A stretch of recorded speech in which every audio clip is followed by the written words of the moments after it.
Hi guys! It's Minix and welcome back to my channel. Para sa video ngayon, gagawa tayo ng fresh and natural makeup look and bagay din para pang everyday makeup look. And yung products na gagamitin natin ngayon is puro affordable products.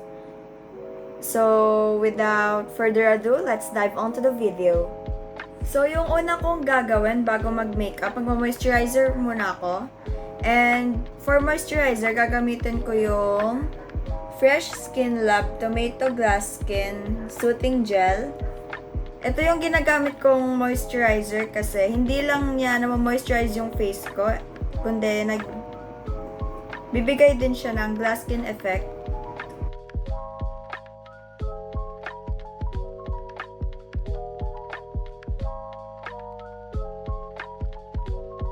Habang pinapatuyo natin yung moisturizer, lalagay muna ako ng lip balm and gagamitin ko tong Vaseline Lip Therapy.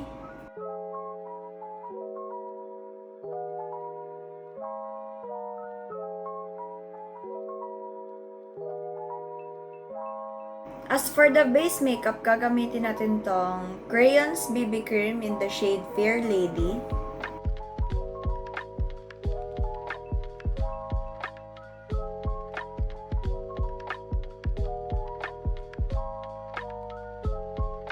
So, next magko-concealer na ako. Yung gagamitin kong concealer is yung O.TWO.O concealer in the shade 01. And konti lang yung ilalagay kong concealer kasi sa tingin ko parang hindi na kailangan ng concealer yung under eye area ko.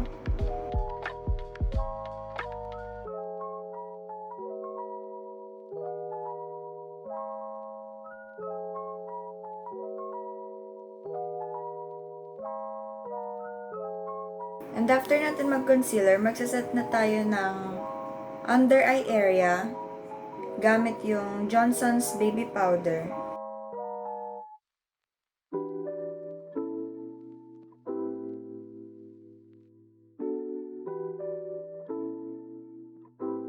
After ko mag-powder, magkikilay na ako gamit yung Focallure Eyebrow Pencil in the shade 01 Dark Gray.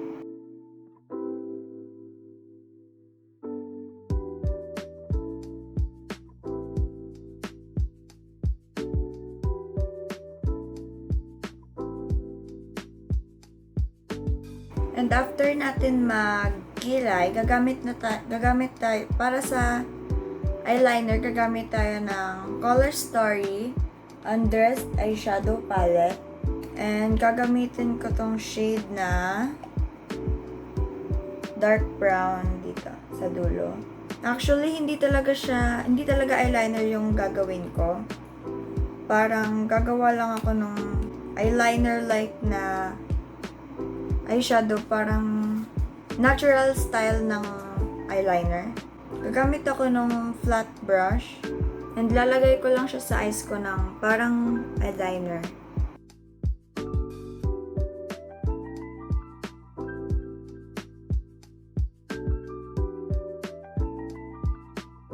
So, ito yung outcome nung eyeliner and gagawin ko lang din siya sa other side ng eyes ko.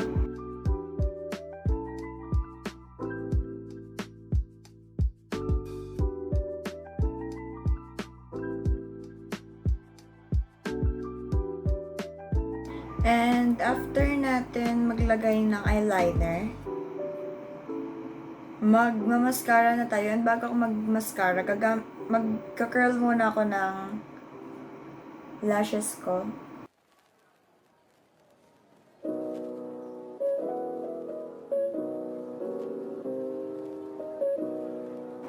Para sa mascara, gagamit ako ng Focallure Bomb Lashes.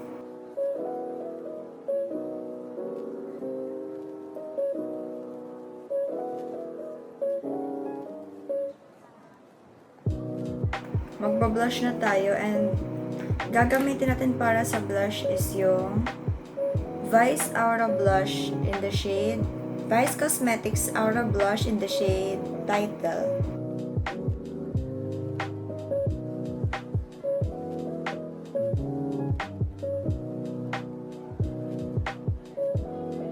After natin mag-blush, maglalagay tayo ng highlighter. Konting highlighter lang para lang merong magbigay ng natural highlight sa face natin. And para sa highlighter, gagamitin natin yung Vice Cosmetics Aura Glow in the shade Splendid.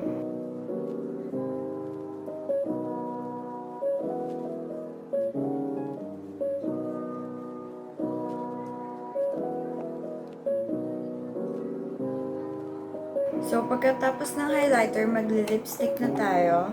Ang gagamitin ko para sa lipstick is yung O.TWO.O Velvet Lipstick in the shade 03. Konti lang yung ilalagay ko sa lips.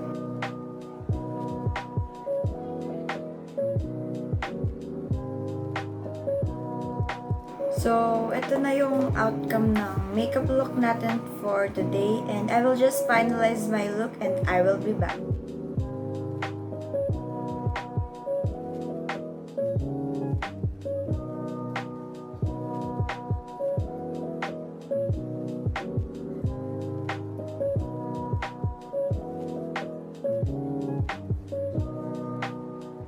That's all for today's video. Hope you guys enjoyed this video.